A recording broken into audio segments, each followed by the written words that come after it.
Bismillah, alhamdulillah, wassalatu wassalamu ala rasulullah Muhammad ibn Abdullah wa ala alihi wa sahbihi wa la hawla wa la quwwata illa billah.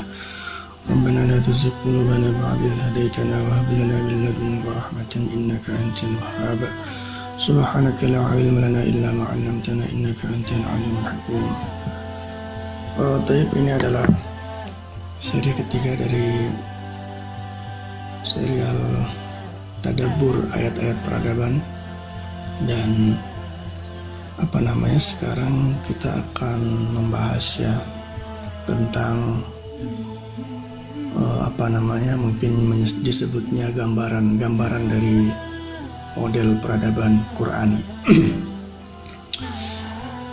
Teman sekalian, memang tema peradaban itu berat ya.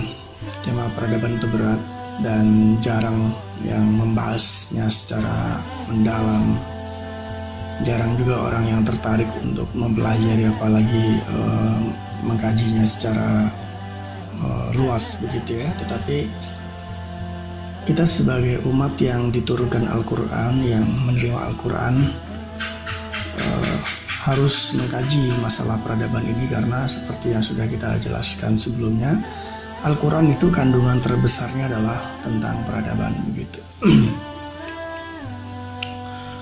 Dan ini sebenarnya kita masih membahas prolog ya, atau yang kita bahas sampai ketiga ini mungkin belum begitu mendalam, dan memang masih banyak sekali yang akan kita bahas dalam serial berikutnya, dalam video-video berikutnya begitu.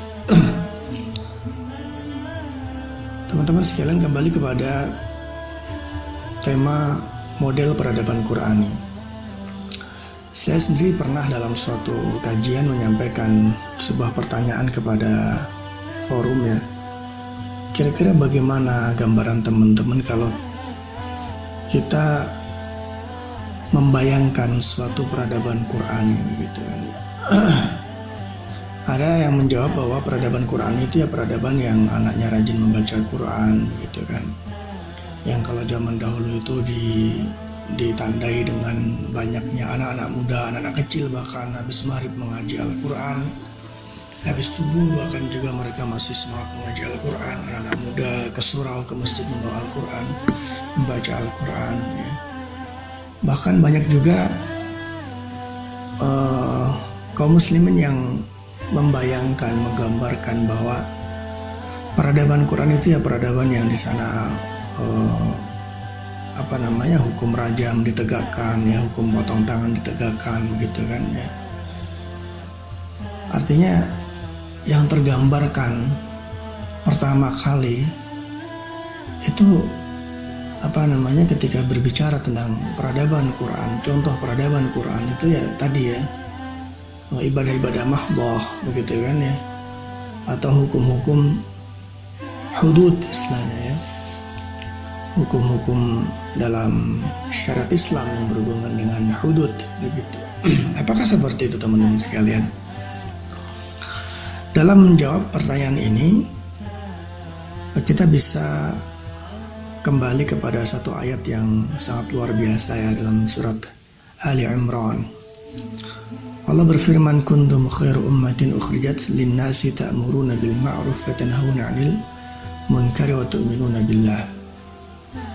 Di sini ada ayat, ada ungkapan, ada kata khair ummah yang kita artikan the best ummah, umat yang terbaik. Artinya peradaban Quran itu ya khair ummah ya. Khair ummah itulah contoh atau gambaran dari peradaban Qurani begitu. Umat terbaik ya, umat terbaik. Nah, ini dalam ayat tadi dijelaskan atau disampaikan, dan di situ disebut dakwah ya, kuntum khairu ummatin ukhrijat lin-nasi ta'muruna bil ma'ruf wa tanhauna 'anil munkar. Jadi khair ummah itu erat kaitannya dengan dakwah. Munculnya peradaban Qurani itu erat kaitannya dengan dakwah. Jadi seperti dua sisi mata uang ya. Artinya begini pemahamannya, kalau kita ingin menjadi khairu ummah, atau kalau kita ingin memunculkan suatu peradaban Qur'ani, itu tidak ada cara lain kecuali dengan berdakwah kepada Allah Subhanahu wa Ta'ala. Berdakwah, amar ma'ruf nahi munkar. Sebaliknya, dakwah itu atau amar ma'ruf nahi munkar itu tujuannya adalah untuk melahirkan khair ummah, untuk melahirkan peradaban Quran. Itu pemahaman yang harus kita pakai ya. Jadi hubungan erat antara dakwah dengan peradaban Qurani, dakwah dengan khair ummah gitu. Supaya kita jelas, supaya kita punya target yang jelas bahwa kita punya tujuan besar, yaitu diantaranya untuk melahirkan khair ummah, melahirkan peradaban Qurani begitu. Kan berbeda kalau kita dakwah tidak punya visi seperti itu. Padahal visi dakwah ya jelas di Al-Quran, khairu ummah. Jadi khairu ummah itu tidak akan tercapai kecuali dengan dakwah. Sebaliknya atau begitu juga, dakwah itu tujuannya untuk melahirkan khairu ummah. Dan sekali lagi khairu ummah itulah ungkapan lain dari peradaban Qurani. Jadi umat terbaik gitu ya. Peradaban Qurani itu ya umat terbaik. Cuman bagaimana kita memahami umat terbaik itu? Apakah cuman umat yang menegakkan hukum potong tangan rajam gitu ya, umat yang membaca Al-Quran, anak-anaknya membaca Al-Quran ya? Apakah hanya itu saja ya? Nah di sini saya akan mengutip ya pendapat pemikir Islam kontemporer, yaitu Ustadz Dr. Jasim Sultan Hafizahullah Ta'ala ya, seorang pemikir Islam dari Qatar ya. Pertama kita harus paham bahwa ayat tadi itu kuntum khairu ummatin ukhrijat linnas itu adalah ayat, bukan ayat yang semacam sebatas apresiasi atau penghormatan buat Islam, bukan ya. Kenapa demikian? Karena kalau kita lihat ya, kondisi umat Islam sekarang dimanapun ya, atau mayoritas, jelas sekali tidak mencerminkan khairu ummah ya. Masih banyak kriminalitas, masih banyak kemaksiatan ya, masih tertinggal dari bangsa-bangsa lain ya. Sehingga khairu ummah ini jangan kita anggap sesuatu yang melekat begitu saja dalam diri kita sebagai umat Islam. Bagaimana cara memahaminya? Jadi khairu ummah itu adalah taklif.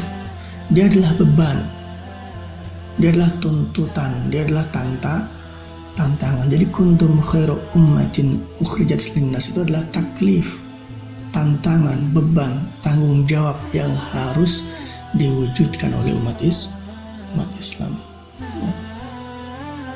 Sehingga kalaupun sekarang kita belum mencapai atau belum menjadi khairu ummah, ya berarti kita harus wujudkan khairu ummah itu. Kita harus sampai pada status khairu ummatin ukhrijat linnas, menjadi umat terbaik ya, linnas, untuk seluruh manusia. Jadi levelnya internasional ya. Bukan hanya level benua dan lain-lain ya. Khairu ummah ukhrijat linnas. Ini juga ada hubungannya dengan pengertian amar ma'ruf nahi munkar ya. Kan ma'ruf itu kan kebaikan itu kan universal, dia berhubungan dengan spiritual, tapi juga berhubungan dengan sosial, ekonomi, politik ya, kesenian dan lain-lain ya, pendidikan ya. Artinya apa teman-teman sekalian? Kalau kita sudah memahami bahwa khairu ummah itu suatu level ya, suatu kualitas umat yang terbaik begitu kan, dalam memahaminya ini ya, kita jangan membatasi khairu ummah itu dari segi aspek spiritual saja atau aspek-aspek tertentu dalam Islam saja, tapi harus kita pahami dengan makna Islam yang syumul, yang menyeluruh. Sehingga khairu ummah itu berarti kalau kita bahasakan ya dengan bahasa sekarang, Khairul ummah itu adalah umat yang paling bagus kualitas pendidikannya gitu kan, bahkan paling banyak meraih penghargaan Nobel begitu kan ya. Khairul ummah itu juga umat yang paling banyak menghasilkan karya, sehingga mereka paling banyak memiliki hak paten ya.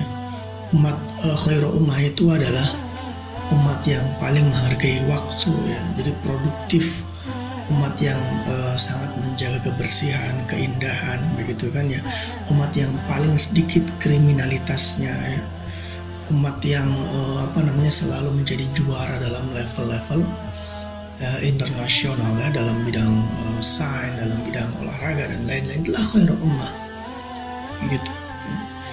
Khairul ummah itu juga tentu saja umat yang bertakwa atau umat yang punya cita rasa spiritual yang sangat tinggi gitu ya, kedekatan dengan Allah yang luar biasa gitu. Khairul ummah itu juga umat yang paling bahagia, paling sejahtera ya. Umat yang paling indah lingkungannya, umat yang paling mencintai alam, umat yang paling mencintai keluarga, sistem ketahanan keluarganya itu terbaik ya. Umat yang paling peduli kepada sesama makhluk ya. Khairul ummah itu adalah umat yang kemudian dengan prestasi-prestasinya, dengan nama besarnya, kemudian mendapatkan kepercayaan internasional untuk memimpin dan menyelesaikan berbagai masalah di dunia.